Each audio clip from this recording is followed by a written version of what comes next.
বিএনপির ভারপ্রাপ্ত চেয়ারপারসন তারেক রহমান বলেছেন, মানুষ বিএনপির প্রতি আস্থা রাখতে চাইছে।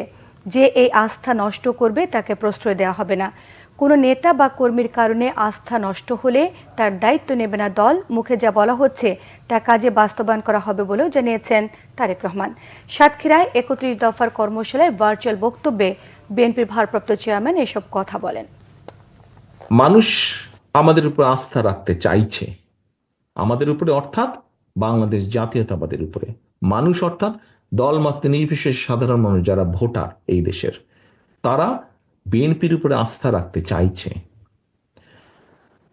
এই আস্থা যদি নষ্ট করার জন্য কেউ কোনো কাজ করে, এমন কোনো কাজ করে যেটাতে আস্থা নষ্ট হবে, তাহলে ভাই তাকে তো আমাদের পক্ষে, আমার পক্ষে টানা সম্ভব না, টানবো না আমি তাকে শেল্টার আমি দেব না।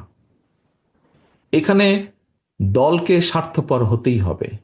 কোনো ব্যক্তির কারণে, কোনো নেতার কারণে, কোনো কর্মীর কারণে যদি মানুষের আস্থা নষ্ট হয়, তাকে আমরা ওন করতে পারবো না। বিকজ আমরা বহু ঝড় ঝঞ্চার ভিতর দিয়ে আজ এখানে এসে দাঁড়িয়েছি, বহু অত্যাচার নির্যাতনের ভেতর দিয়ে এখানে এসে দাঁড়িয়েছি আজকে আমরা।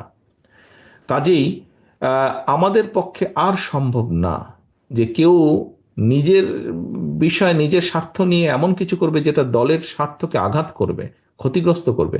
তাকে আমাদের পক্ষে টানা সম্ভব না। হ্যাঁ, অনেকে ইদানিং কিছু কিছু লোক বলার চেষ্টা করে যে দেখুন, আপনারা নয় কি করছেন, আমাদের মধ্যে কেউ কেউ করেছে, কোনো কোনো সদস্য ভুল করেছে, বিভ্রান্ত হয়েছে, কিছু কিছু আপত্তিকর কাজ করেছে, আমরা আমাদের দলের সাথে তার সম্পর্কটা ছিন্ন করেছি।